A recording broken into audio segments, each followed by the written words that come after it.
अस्सलाम वालेकुम, मैं हूँ शाइस्ता यास्मीन और सिलसिला है हर स्टोरी आर इंस्पिरेशन। जी हाँ, इस पे ये एक हमने नया सिलसिला शुरू किया है जिसमें हम पाकिस्तान की उन खवातीन को जिनका ताल्लुक मीडिया से, चाहे वो बराह रास्त है या वो किसी न किसी तौर पर मीडिया से वाबस्ता हैं, इस प्लेटफॉर्म के थ्रू ना सिर्फ हम उनकी कहानियां आप तक लेकर आ रहे हैं, बल्कि हम चाहते हैं कि पाकिस्तान की वो खवातीन जो ये पॉडकास्ट देख रही हैं और उनके पास कोई ऐसी मेंटरिंग की शख्सियात नहीं है जो जो जो उनके काम में बेहतरी ला सकें या उनको बता सकें कि आप लोग इस फील्ड में अकेले नहीं हैं। ये एक बहुत ही जिसे कहते हैं ना, वक्त के साथ साथ डेवलप होती हुई फील्ड रही है और इसके अंदर खवातीन आती रही हैं और उन्होंने हमारे लिए बहुत ज़्यादा काम जो है वो आसान किया है। आज भी हम आपकी मुलाकात एक ऐसी ही बाइख्तियार खातून से करा रहे हैं। उनका नाम सैयदा फातिमा गिलानी है और वो हमारे साथ आज इस पॉडकास्ट में होंगी और उनसे हम बात करेंगे कि किस तरह से उन्होंने अपनी प्रोफेशनल जर्नी का आगाज किया और किस तरह से वो अपने माइलस्टोन्स अचीव कर रही हैं। आइए मिलकर उनको वेलकम करते हैं। Thank you so much Fatima. अगर आप अपना कैमरा ऑन कर लें। अस्सलाम वालेकुम। वालेकुम How are अस्सलाम, you? कैसी हैं आप? Wonderful. Thank you very much for inviting बहुत me in. शुक्रिया आपका हमें वक्त देने के लिए। फातिमा, हम अपने गेस्ट से खुद रिक्वेस्ट करते हैं कि वो अपना तारुफ कराएं, तो प्लीज अगर आप अपना तारुफ करा सकें। जी शाइस्ता, मैंने आई स्टार्टेड ऑफ रीड पाकिस्तान के साथ में शुरू करूंगी। सो आज से कोई तकरीबन 10 साल पहले आई थॉट ऑफ के किसी ना किसी तरीके से हमें सोसाइटी को रिटर्न करना चाहिए इन एनी फॉर्म। और 2 साल तक तकरीबन शाइस्ता मैं ये कोशिश करती रही कि अपना जो एग्जैक्ट जॉनरा है वो तलाश करूं। So I kept researching on that. 8 साल पहले हमने फॉर्मली रीड पाकिस्तान को इनॉग्रेट किया, बल्कि उसको इनकॉर्पोरेट भी एट द सेम टाइम किया। मैंने बेसिकली अगर एजुकेशन वाइज देखा जाए तो मास्टर्स किया हुआ इंग्लिश लिटरेचर में और एमफिल किया हुआ है लिंग्विस्टिक्स में। और उसके बाद मैंने लॉ की डिग्री भी ली अल्हम्दुलिल्लाह। So I am a lawyer of the high court as well. इसके साथ साथ रेकी का भी कुछ शौक है। So I am a shinpiden, I am masters in reiki. So ये सब तो मेरी एजुकेशन की तरफ से। लेकिन मुझे ऐसा लगता है शायद इस तरह से अगर आपकी एजुकेशन कोई भी सेक्टर हो, eventually you need to return back to the community. आपको कुछ ना कुछ जो आपने मास्टर्स से लिया है वो आपको वापस डेफिनेटली करना चाहिए इन वन फॉर्म और दी अदर, किसी ना किसी तरीके से। सो रीड पाकिस्तान बेसिकली उस काविश का जो है वो नतीजा था कि वी थॉट ऑफ इट। और मैं और चेयरमैन साहब जो फरूख साहब हैं, हम दोनों ने, और लिटरली आपको ये जान के खुशी होगी कि A2 TV टेबल पर हमने बैठकर इसका आगाज किया था। तो वक्त के साथ साथ अल्हम्दुलिल्लाह चीजें जो हैं वो अपना रंग पकड़ती हैं। और रीड पाकिस्तान में भी अब हम लोगों ने 54 लाइब्रेरीज पाकिस्तान में बनाई, सारी सबर्ब्स में। इसके अलावा हमारे साथ तकरीबन 65,000 स्टूडेंट्स हैं जो इंगेज्ड हैं। और ऑर्गेनिक है हमारी फॉलोअरशिप, विच इज के डेफिनेटली हम लोग जो है वो उसको किसी और मीन्स के थ्रू जो है वो नहीं चलाते। समथिंग के लोग खुद उस आइडिया को पसंद करते हैं। जबरदस्त। बनाना। तो फातिमा, ये तो रीड पाकिस्तान का हुआ, लेकिन हम अगर थोड़ा सा और पीछे चले जाएं, क्योंकि अब तो चल रहा है 2023 और आपने मीडिया में बहुत काम किया है। आप अपना मीडिया का एक्सपीरियंस बिल्कुल भी हमसे वो नहीं कर सकते, क्योंकि हम आपकी मीडिया की एफर्ट्स लोगों तक पहुंचाना चाहते हैं। वो जर्नी का बताएं, क्योंकि आपने पीटीवी पे काम किया, एंकरिंग की, फिर आपने बहुत से रीजनल चैनल्स के साथ भी काम किया। तो उस जर्नी का आगाज क्या था? वो क्या आपका पैशन था या बस वो आप करना चाहती थी? अच्छा, basically Shaista I had nothing of the sort in my mind.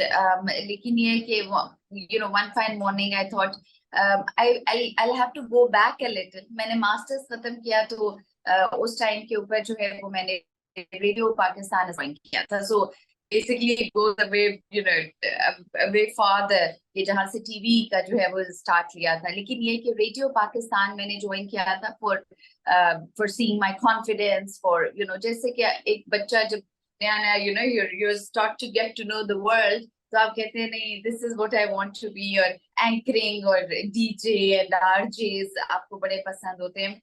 So I actually started up with that. तो रेडियो से शुरू किया था और फिर वहां पे मैंने न्यूज कास्टिंग की. I was also a radio jockey for some time. English programs करती रही, language का issue नहीं था, so I was comfortable. And उसके वहां से फिर मैं they offered me, पहले फेबर ने मुझे अप्रोच किया and they wanted me to come and do a show, तो मैंने वहां पे शुरू कर दिया. फिर PTV ने अप्रोच किया. So ये इत्तेफाक की बात ही आप समझिए शायद कि people watching, और मैं बस खुशी खुशी, वो जैसे एनर्जी लेवल आपका हाई होता है तो आप चलते जाते हैं आगे. लेकिन then in the longer run मैंने सोचा कि नहीं, this is not where I actually want to be. लेकिन ये कि बहुत अच्छा एक्सपीरियंस था, शायद था बहुत अच्छा मीडिया की तरफ से. मुझे कभी वो जो सारे क्लीशेस होते हैं, लोग जो बातें करते हैं, मैंने वो कभी फेस नहीं की. People were very kind to me, अल्हम्दुलिल्लाह, by the grace of God. और अच्छा रहा काम. मैं आगे भी एक्सेल कर सकती थी, जो मैंने उसको ना किया, तो बाय ऑप्शन कहते भी थे ना उस जमाने में, कहा ये चाहता था कि ये पार्ट टाइम ही करना है, इसमें पैसा नहीं है. अब एंकरिंग में बहुत ज्यादा पैसा आ गया, खास करके जब हम करंट अफेयर के शोज देखते हैं तो हम कहते हैं कि उन एंकर के बहुत पैसे हैं. खैर, दैट्स बिसाइड. बट ये तो एक आपका शौक था जिसने आपको हेल्प किया, लेकिन ये कि हमने ये देखा है कि बहुत ज्यादा जेंडर बाइस हम फील करते हैं जब आपका एक ताल्लुक होता है मीडिया से, और खास करके जब आप स्क्रीन के ऊपर काम करते हैं.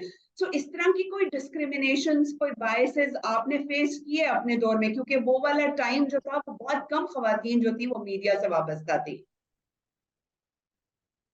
नॉट रियली, लेकिन ग्लास जो है मीडिया तक में दूर है. ग्लास सीलिंग इफेक्ट हो गया, या थोड़ा बहुत जो हमारा फीमेल जो एक हम लोग डिस्क्रिपेंसी थी कम्युनिटी के अंदर क्रिएट करते हैं फीमेल्स को लेकर, उसको हम नजरअंदाज कंप्लीटली नहीं कर सकते. हम ये भी मुनासिब होगा कि जब एक औरत काम करती है जिसको हम प्योरली ग्लास सीलिंग इफेक्ट कहते हैं, तो उसको अगर से फॉर इंस्टेंस 10 रुपए प्राइस के 10 रुपए पेमेंट होनी है, उसको 5 रुपए होगी. और एक मर्द काम वही वाला काम उसी सीट पे उसी डेजिग्नेशन पे करेगा, तो उसको 10 रुपए जो है वो पे किए जाएंगे. आई एम जस्ट सेइंग कि बेसिकली ये चीजें ऐसी हैं जो कि हमारे माशरे में, और ये क्लीशेज हैं, इनको हम बहुत जल्द इंशाल्लाह ओवरकम कर लेंगे. बहुत हद तक ओवरकम कर भी चुके हैं. जिस टाइम पे मैंने काम किया, शायद जो आपका सवाल है, तो डेफिनेटली कुछ एरियाज ऐसे थे कि जिसके अंदर थोड़ा सा डिस्कम्फर्ट आता था. लेकिन जैसे मैंने आपसे कहा, God has been kind to me, तो मुझे वो वाली प्रॉब्लम्स उस तरह से फेस करने को नहीं मिली, या शायद मैं उस हद तक पहुंची ही नहीं. आप एक खास लेवल से मेरे ख्याल से जब ऊपर जाते हैं, खास तौर पे इस इंडस्ट्री में, तो then you start facing those traumas, जहां पे रियल कंपटीशन स्टार्ट हो जाता है. लोग आपके साथ वो जो थ्रोट कटिंग और वो सब कुछ होता है. तो आई थिंक कि वहां तक मैंने अप्रोच करने की कोशिश ही नहीं की. उससे पहले ही मैंने अपने रत्ते जुदा कर लिए, तो मेरे लिए कुछ उसमें जो है वो there was a softer edge for me in that respect. अच्छा, तो ये तो चले, वो मीडिया से हमारा ताल्लुक ऐसा होता है ना, एक दफा बन जाए तो वो खत्म नहीं होता, वो हमें हेल्प आउट ही कर रहा होता है समवेयर. तो ये मुझे बताएं कि जो रीड पाकिस्तान की इंस्पिरेशन थी वो क्या थी? मतलब आखिर क्या ऐसा रीजन आपको बना कि एक आपने रीड पाकिस्तान के नाम से ऑर्गेनाइजेशन इस्टेब्लिश कर ली, और ये जो लाइब्रेरीज आप इस्टेब्लिश कर रही हैं, इससे क्या फायदा हो रहा है? यूथ क्या इस चीज को इनकरेज करती है, इसको ले रही है पढ़ने की, जो आप इस्टेब्लिश करना चाहती हैं? अच्छा, it's a very nice but very lengthy question. मैं थोड़ा क्विकली इसको जो है वो रैप अप करूंगी. अल्हम्दुलिल्लाह, देखिए रिस्पांस की अगर मैं बात करूँ तो रिस्पांस इज अमेजिंग. जहाँ पे जाके जिस यूनिवर्सिटी में बात करें, ये कंसर्न पहले से वहां पर लोगों को अवेयरनेस मौजूद है कि ये प्रॉब्लम है कि हम लोग पढ़ाई से, तालीम से, और बेसिकली तालीम सच में फॉर्मल एजुकेशन की तो बात करती नहीं हूँ. मैं तो कहती हूँ जी इल्म हासिल करें, किताबें पढ़ें, मोहब्बत आपकी किताबों से होनी चाहिए. अब किताबें किस फॉर्म में है? क्या वो आपके पास एक हार्ड कॉपी में मौजूद है? क्या वो आप ये चाहते हैं कि आप उसको एज एन ई बुक पढ़ें, आप उसको ऑडियो बुक पढ़ें? तो हम इसके अंदर किसी भी किस्म की लिमिटेशन पे मैं तो एटलीस्ट बिलीव नहीं करती. ना मैं कहती हूँ कि इस चीज को हमें जो है वो और ज्यादा प्रोलिफरेट होने देना चाहिए. हमें चाहिए हम एक्सेप्ट करें किताबों को, इल्म को एक्सेप्ट करें, क्योंकि अवेयरनेस या सेंसिटाइजेशन जो है वो आपको जिस भी उससे टूल से मिले, आई think it's good for you. अच्छा, मैं बात करूंगी फिर कि व्हेन वी स्टार्टेड ऑफ, इस तरफ जो बेसिकली मेरी अटैचमेंट थी शाइस्ता, किताबों के साथ मेरी अटैचमेंट बचपन से है। So I was a very vivid reader since I was a little child. अच्छा लगता था, पढ़ना अच्छा लगता था। डेफिनेटली किताबों के साथ एक खास किस्म का लगाव था। जिस टाइम की मैं बात कर रही हूँ, 90s की। सो 90s को अगर देखा जाए तो उसके अंदर आप एक हार्ड कॉपी रखना बहुत अच्छा, बिकॉज फोन उस तरह से अवेलेबिलिटी नहीं थे, टैब्स नहीं थे, आईपैड्स नहीं थे, आपके कंप्यूटर लिमिटेड थे एंड एवरीथिंग। सो किताब वाज जेन्युइनली समथिंग फिजिकल जो आप साथ लेकर भी फिरते थे, आप उसको इंजॉय करते थे। और मैं ऑनेस्टली स्पीकिंग अभी तक बुक्स को हार्ड फॉर्म में बहुत इंजॉय करती हूँ। So this was one thing. लेकिन जब मैंने स्टार्ट किया तो तब मेरे जहन में ये नहीं था कि नहीं मैंने किताबों पर ही फोकस करना है, लव ऑफ बुक्स लोगों को देना है। 2 साल तक शाइस्ता मैं रिसर्च करती रही। बड़े और चीजें भी की, ले जाकर गोश्त जो है अभी ईद आ रही है तो मैं आपको एक ये भी मैंने प्रोजेक्ट किया कि फंड लेकर रेस रेस किया फंड, और बैल और गाय और you name a thing, her form का एनिमल मैंने जो है वो गरीबों तक जो गांव थे वहां तक पहुंचाया, सबर्ब्स में।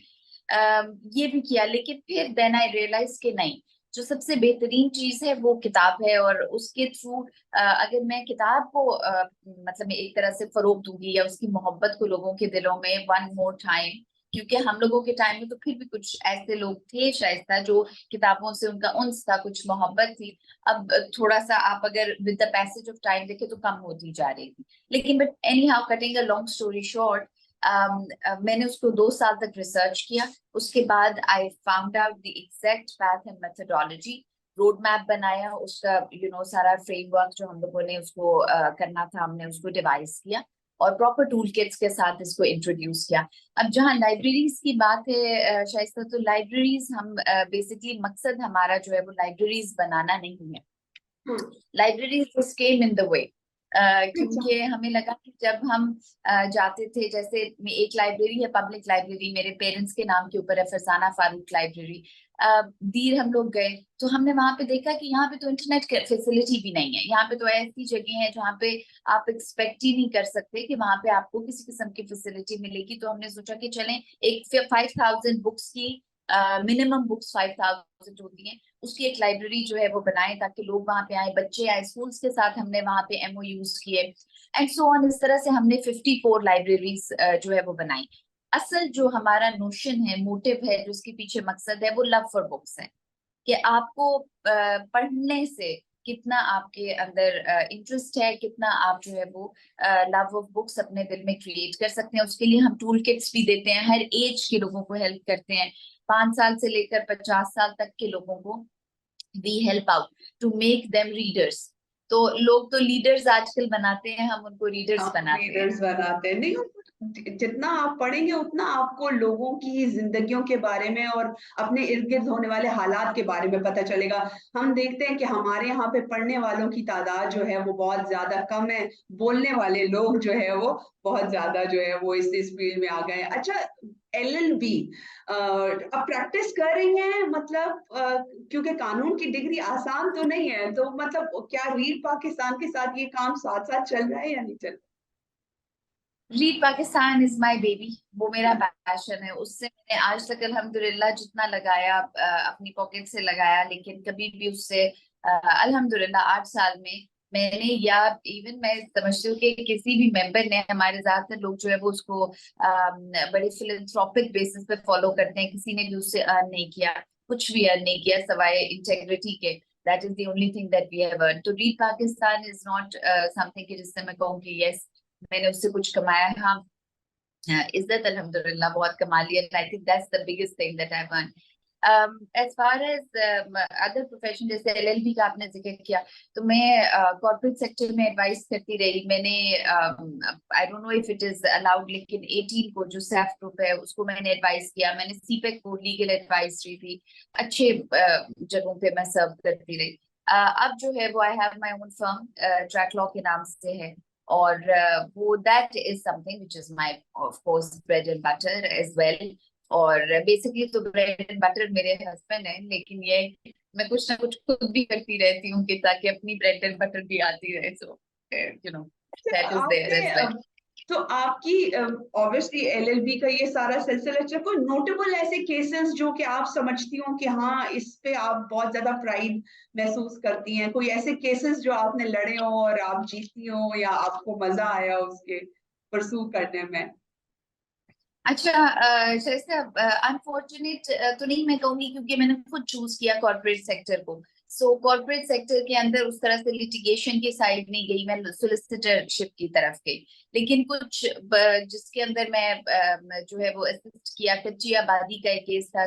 कच्ची आबादी के लोगों को निकाल कर गवर्नमेंट ये चाह रहे थे कि उनको जो है वो घर से बेघर कर दे, और उसके अगेंस्ट हम लोग थे। एंड वी वी वांटेड के ऐसा ना हो, बिकॉज बेसिकली ये है कि ये आपकी अपनी गवर्नमेंट का भी फॉल्ट होता है कि लोग कच्ची आबादियां कब्जा कर लेते हैं लैंड्स के ऊपर, एंड कच्ची आबादियां बच जाती हैं, वहां पे लोग मौजूद होते हैं। अब जो रियलाइजेशन उसके पीछे थी वो ये थी कि चाहे जो भी है वो है तो ह्यूमंस।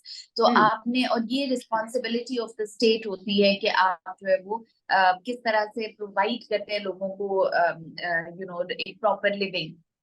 आपने उनको निकाल कर बाहर तो फेंकने का इरादा कर लिया कि जी ये कब्जा है, कच्ची आबादियां बन गई हैं, Islamabad is a posh area बन गया है, as a city it is posh.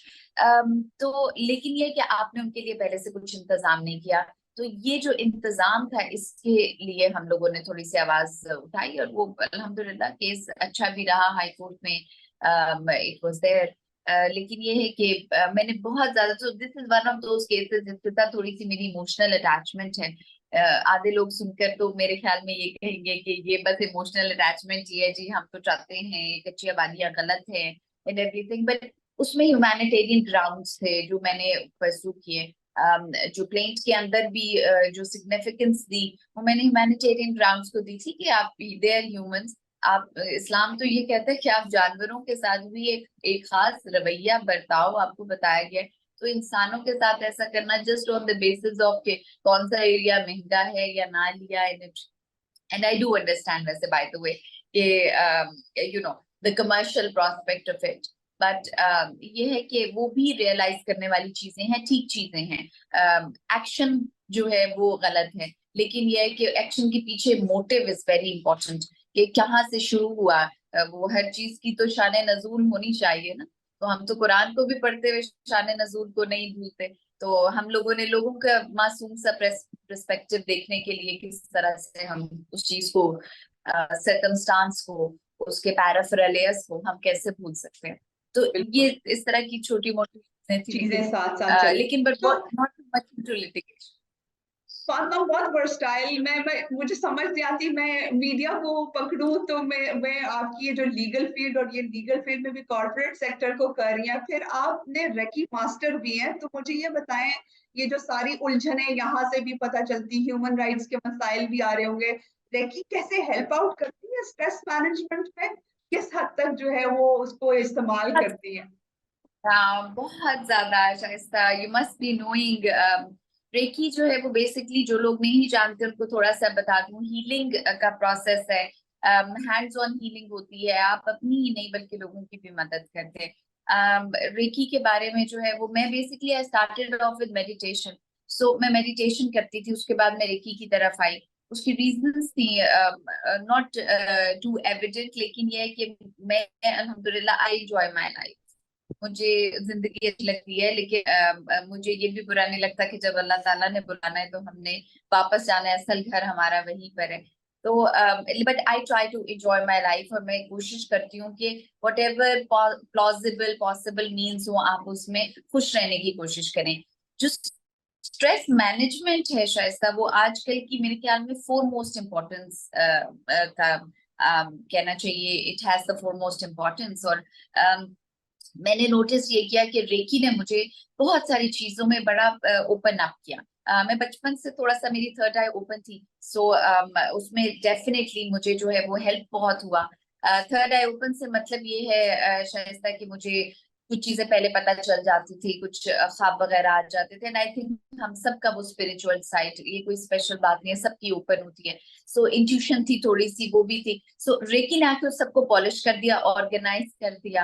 And जो मेरी इवन मेडिटेशन थी उसको उसने ऑर्गेनाइज किया, एंड फिर eventually it becomes a part of your body and your soul and spirit. So I think it's a very nice combination to have in your life. क्योंकि हम लोग जिस तरह लाइफ को डील करते हैं, it's like every day is a new day वाली situation होती है, डिफिकल्ट भी होती है टाइम्स, और हमें we have to deal with certain sort of things जो डिफिकल्ट होती हैं। आजकल की लाइफ में बहुत डिफिकल्टीज हैं, लेकिन थोड़ा सा दिल खुला करके, एक्सेप्टेबिलिटी के साथ, अच्छाइयों को भी जिंदगी की, और थोड़ी सी जो हमारे हाँ, और लेसन वो होते हैं उनको ये भी। रेकी तो होती पॉजिटिव है ना, तो जब आप इस तरह के नेगेटिव एक्सपीरियंसेस सुनते हैं या इस तरह के लोगों को आप जब रेकी कर रहे होते हैं, उनकी ट्रीटमेंट कर रहे होते हैं, तो आपको भी तो इम्पैक्ट करते होंगे वो, तो फिर आप उसको किस तरह से ठीक करती हैं, सूद आउट करती हैं, ताकि चीजें आपके लिए कम से कम आसान रहे।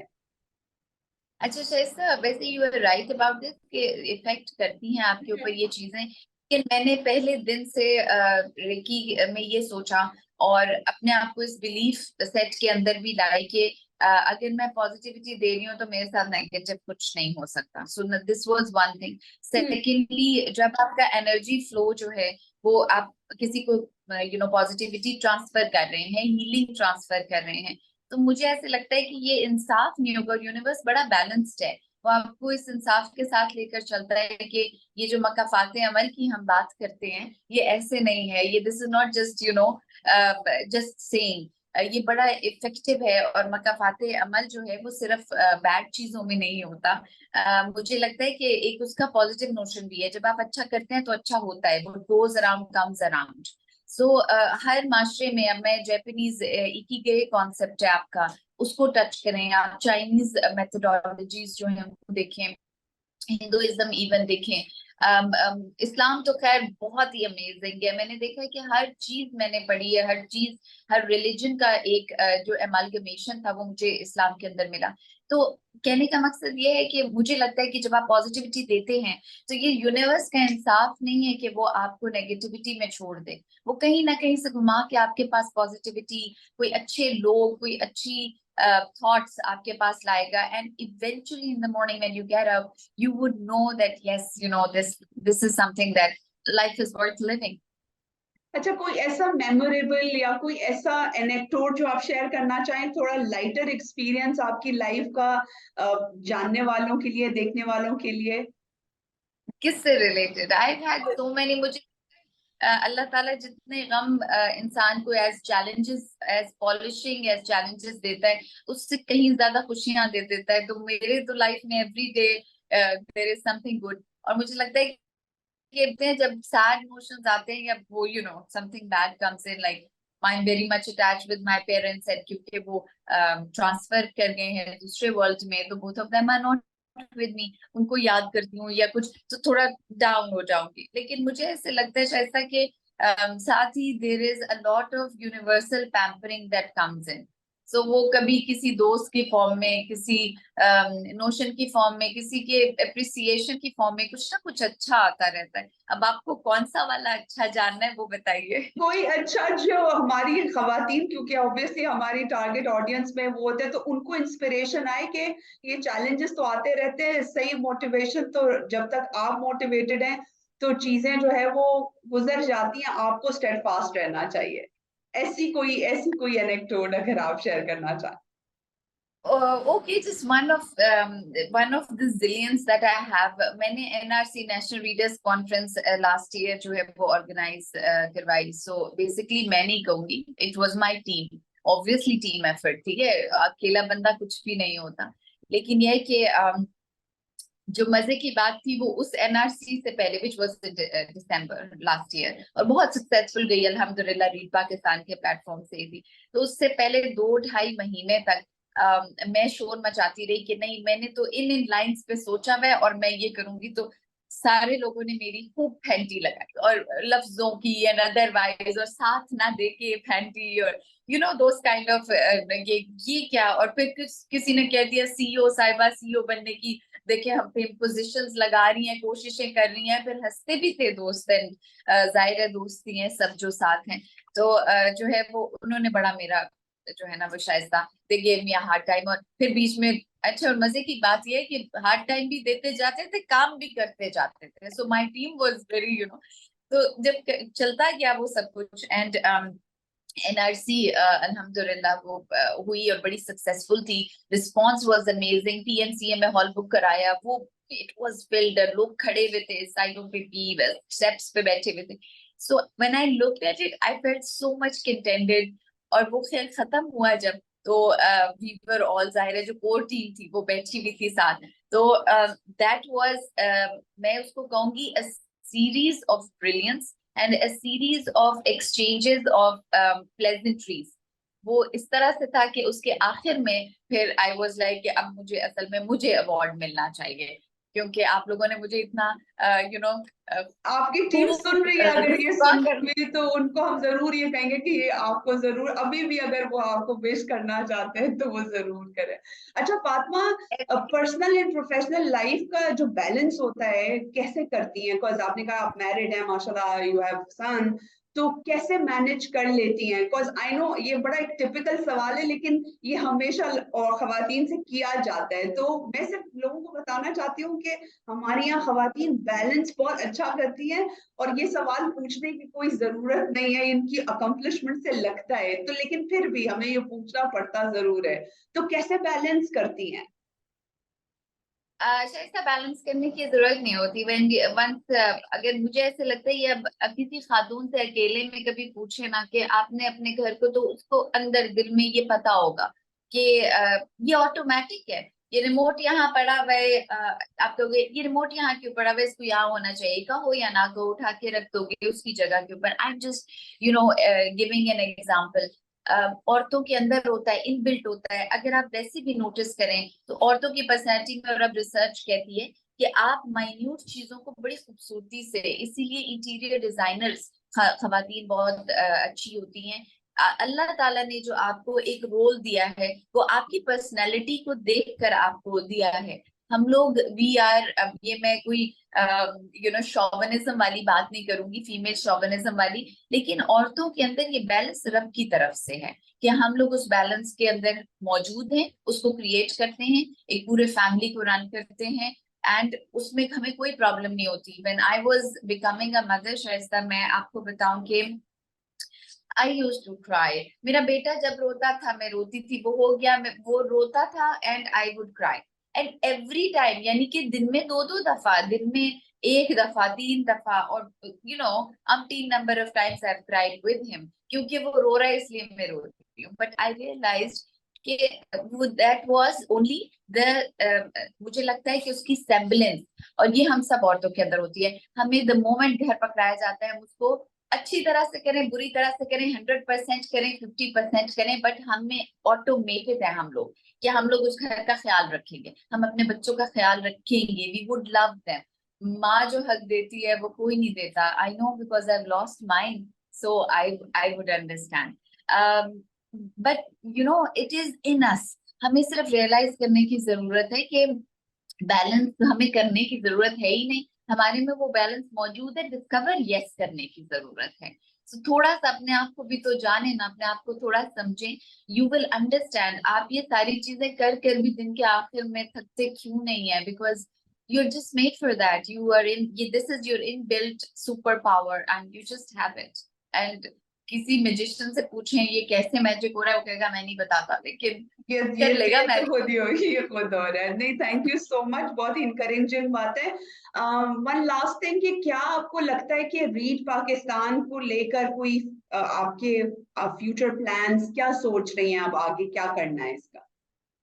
फ्यूचर प्लान शायद, वैसे मैं हमेशा अपनी टीम को भी कहती हूँ कि एक ऑर्गेनाइजेशन को जो है वो प्रॉपरली मौजूद होना चाहिए अपनी जगह पे, लोगों की वजह से उसको नहीं चलना चाहिए। So even if I am here today, obviously nobody nose हमने इस दुनिया में कितने सांस लेने हैं। मैं सांस लेना बंद कर देती हूँ तो मैं ये नहीं चाहती कि रीड पाकिस्तान सांस लेना बंद कर दे। सो देख रही हूँ, मैंने 5 साल का और इवन 10 साल का भी प्लान चॉक आउट किया हुआ है। जब मैं नहीं होंगी तो ऑब्वियसली इंशाल्लाह the team will carry forward, लोग उसको लेकर चलेंगे। और जरा सी भी अगर उनके अंदर कोई प्रेजेंस ऑफ अवेयरनेस मौजूद रही, सो इंशाल्लाह that is going to take form और रीड पाकिस्तान चलता रहेगा। वो हमारी कब्रों की रोशनियों के लिए जो लोग काम कर रहे हैं रीड पाकिस्तान के अंदर, वो बेसिकली हम लोग आगे का सामान कर रहे हैं, एंड इंशाल्लाह that's going to be there for the people to come as well. तो 10 साल का प्लान चॉक आउट है। 100,000 लाइब्रेरीज मेरे जहन में मौजूद हैं। Pakistan is a very versatile country. यहाँ पे औरतें हो, बच्चे हो, बूढ़े हो, 1 मिनट में टेक्नोलॉजी सीख जाते हैं, 2 मिनट में कोई अच्छी बात और करना है, and they have a very nice culture जो सपोर्ट करता है हमें। हमारे में कुछ बुराइयां डेफिनेटली हैं, वो हर उसके अंदर होती हैं, that's a part of the DNA system that humanity has. So that's not let's not focus on that. लेकिन यह है कि पाकिस्तान को जहाँ पे मैं देख रही हूँ, I wouldn't be there of course, लेकिन ये है कि ये सारे प्रॉब्लम्स आनी जानी चीजें हैं, दे विल पर जस्ट यू नो। आपका जो है वो मुस्तहकम और मजबूत होना बहुत ज्यादा मायने रखता है। बहुत शुक्रिया आपका फातिमा, हमें टाइम देने के लिए। और हम ये आपको विश करते हैं कि आपका जो ये टारगेट है ना 100,000, इंशाल्लाह आपके जिंदा रहते हुए ये complete. Thank you so much ji.